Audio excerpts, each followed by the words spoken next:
Nah itu, Nah, mukanya tuh baru kelihatan interning. Warnanya kelihatan nggak? Ini baru nih kelihatan. enggak, tetap enggak kelihatan Nih. kayaknya. Oh, kelihatan nih. Seorang remaja wanita berinisial RJ diduga diculik oleh dua orang pria tak dikenal di Jalan Adikarya RT 7 RW 5 Kebonjeruk, Jakarta Barat pada Jumat 5 Mei 2023 sore. Sepupu RJ Muhammad Iqbal menuturkan korban diketahui menghilang setelah ayah RJ menanyakan keberadaan putrinya. Rupanya setelah dicek, korban RJ benar-benar tak ada di rumahnya. Dari rekaman CCTV tersebut, tampak korban mengenakan hoodie merah muda keluar dari rumah, lalu bertemu pelaku yang mengendarai sepeda motor Scoopy berwarna biru muda. Setelah itu, korban langsung menumpangi motor bersama dua orang pelaku.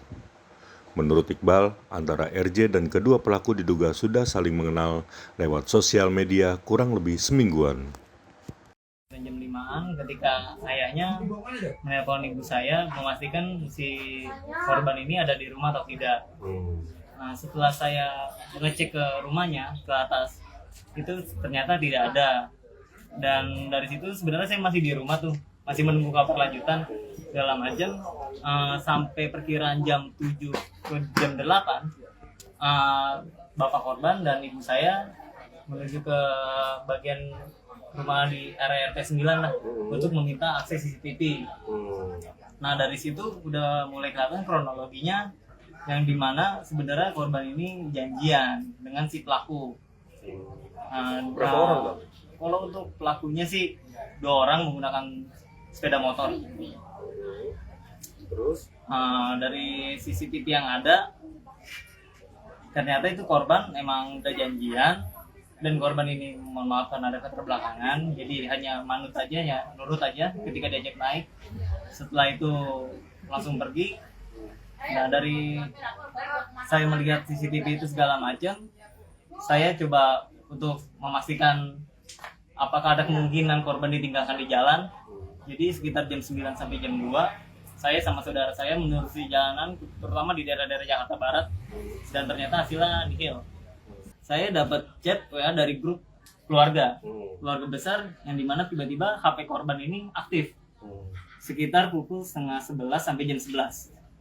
Di mana tuh korban itu udah menangis minta tolong untuk dijemput segala macam, tapi saya buat tenang dulu karena saya tahu kondisi dia. Untuk tenang aja, nanti saya bantu jemput sebagai saudara.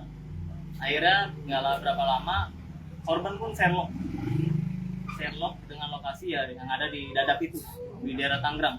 Saya sama saudara saya langsung meluncur ke sana untuk memastikan bahwa korban memang benar ada di sana. Ketika ada di sana, saya dan saudara saya berkoordinasi dahulu dengan RT setempat dan warga setempat meminta izin. Saya ingin mencari orang karena telah dibawa sama orang yang ada di sekitar situ. Dan saya sama warga setempat beserta PRT mencari keberadaan korban di mana, dan kebetulan si korban ini video call terhadap saya yang memudahkan saya untuk memastikan ini tempat di mana untuk saya berkoordinasi dengan warga setempat. Setelah saya melihat beliau ada di kamar, karena itu belum jelas juga karena di sebuah kos-kosan atau apa itu, saya meminta korban untuk keluar mencari jalan supaya saya bisa memastikan ke orang setempat untuk mengetahui lokasi di mana tersebut yang pasti. Setelah korban keluar memastikan jalan, nah warga setempat itu tahu ini lokasi ada di mana, dan saya dengan warga setempat 2 orang langsung berlari menuju ke arah titik korban. Dan kebetulan memang korban sendiri di situ, sedang posisi nangis. Tadi sih selama perjalanan karena dia juga nggak mau cerita kalau lagi rame karena saya berdua doang. Ketika di jalan, saya sambil tanya, saya pancing. Ya, korban diapain gitu. Semalam ada unsur ke menuju tindakan asusila atau tidak. Kata si korban sih tidak ada. Terus udah makan belum si korban ini? Ternyata baru makan itu malam, sampai pagi ini, sampai siang ini juga belum. Nah, kemudian saya tanyakan kembali unsur lebih lanjut itu tentang profil si pelaku ini. Nama siapa, segala macam ini ya mungkin saya juga masih menunggu update selanjutnya dari HP si korban ini untuk memberitahu ke pihak kepolisian bahwa ini pelakunya. Kalau menurut informasi dari keluarga korban, si korban ini berkenalan melalui sosial media, yang lanjut melalui ke aplikasi chatting melalui WA, dan akhirnya mungkin ingin bertemu untuk dijemput ya. Setelah itu muncullah kejadian. Berapa lama kenal di medsos itu?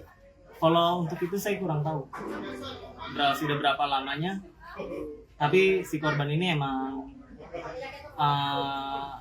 kayaknya sih udah agak seminggu lebih lah kayaknya.